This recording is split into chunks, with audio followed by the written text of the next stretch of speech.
नमस्कार दोस्तों, आप पढ़ रहे हैं कक्षा 10वीं एनसीईआरटी गणित। आज हम पढ़ेंगे प्रश्नावली 7.3 के प्रश्न क्रमांक 1 के इन दोनों सवालों को तो ध्यान से समझना।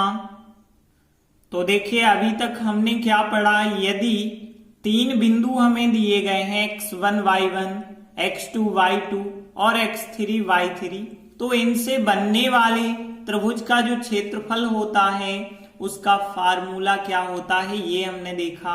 1/2 x1 into y2 minus y3 plus x2 y3 minus y1 plus x3 y1 minus y2, ये होता है फार्मूला त्रिभुज के क्षेत्रफल को ज्ञात करने का। तो देखिए, लेते हैं पहला सवाल। देखिए, यहां जो तीन बिंदु दिए गए हैं इनको मान के चलिए। एक बिंदु आप ए मान लीजिए, दूसरा बिंदु बी और तीसरा बिंदु सी मान लीजिए। तो हम मान के चले पहला बिंदु ए है, दूसरा बिंदु बी है, तीसरा बिंदु सी है। तो ए बी सी, इन तीनों बिंदुओं से त्रिभुज कौन सा बनेगा? ए बी सी बनेगा। तो इनसे बनने वाले त्रिभुज ए बी सी का क्षेत्रफल, अब देखिए क्षेत्रफल का जो हमने अभी फार्मूला बताया था वो लगाएंगे। तो फार्मूला क्या होता है, कैसे आप याद रखें, ध्यान देना। सबसे पहले 1/2 होता है, इसके बाद ध्यान देना x और फिर होता है y माइनस वाई, फिर हमने लिखा x और फिर लिखा y माइनस वाई और फिर हमने लिखा x और फिर लिखा हमने y माइनस वाई। इतना तो आपसे लिखते बन जाएगा ना। तरीका बता रहे हैं कि हम फार्मूले को कैसे बनाते हैं। तो 1/2 x y minus y plus x y minus y x y minus y. अब देखिए, यहां पे आप लिखिए 1, यहां लिखिए 2 और यहां लिखिए 3।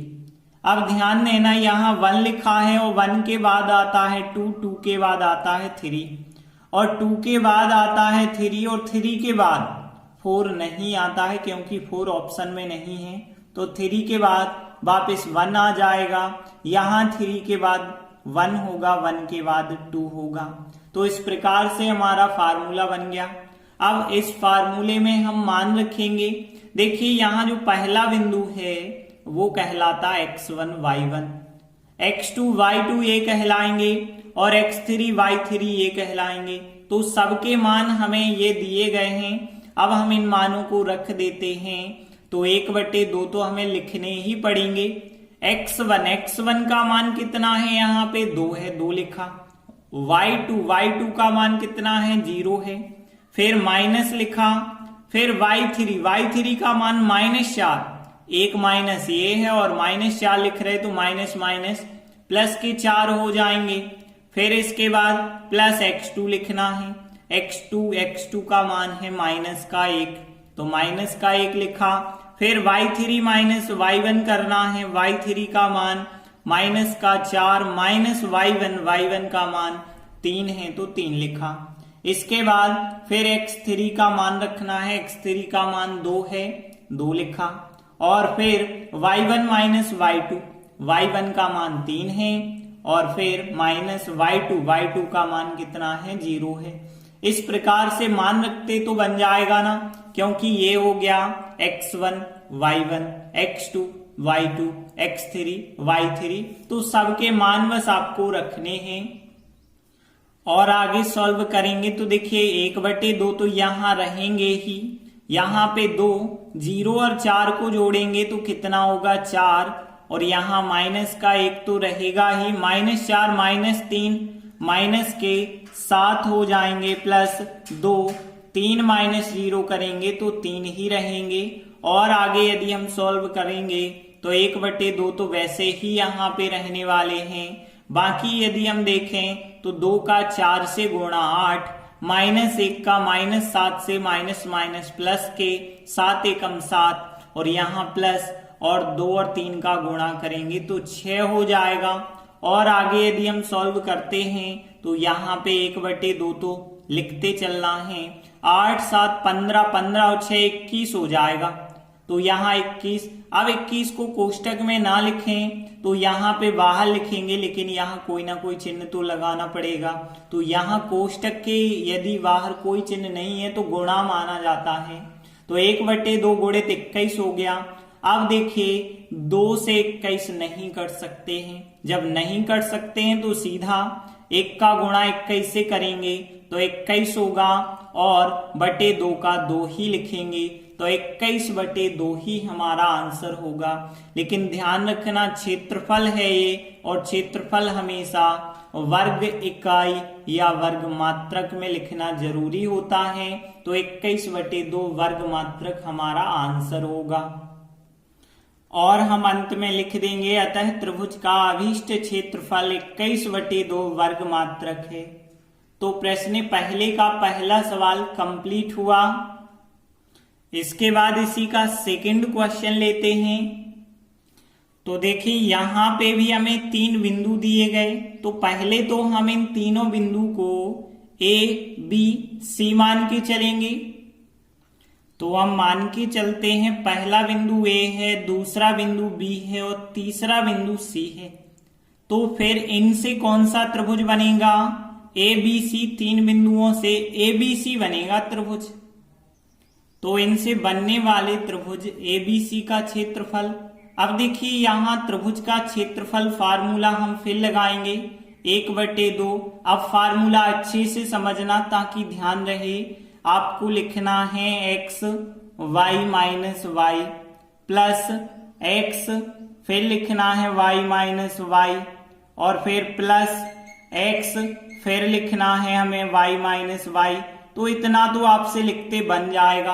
अब ध्यान देना इसके बाद क्या करना है, यहाँ 1 लिखा, यहाँ 2 लिखा, यहाँ 3 लिखा। अब देखिए क्रम से गिनती आगे बढ़ाइए। 1 के बाद आता है 2, 2 के बाद आता है 3, 2 के बाद आता है 3, 3 के बाद 4 है नहीं आपके पास तो वापस 1 आ जाएगा, 3 के बाद 1 आ जाएगा और 1 के बाद 2 आ जाएंगे। तो ये बन गया हमारा फार्मूला।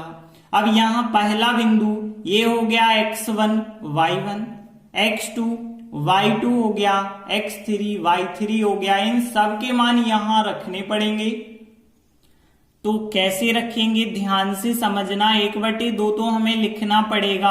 अब देखिए x1 का मान है -5 तो -5 लिखा। कोष्टक में y2 माइनस y3 का मान है -5, फिर -y3 का मान है 2 और फिर प्लस x2 का मान है 3। कोष्टक में y3 का मान है 2 माइनस y1 का मान -1 है और एक माइनस ये लगा है तो माइनस और माइनस प्लस का 1 आ जाएगा।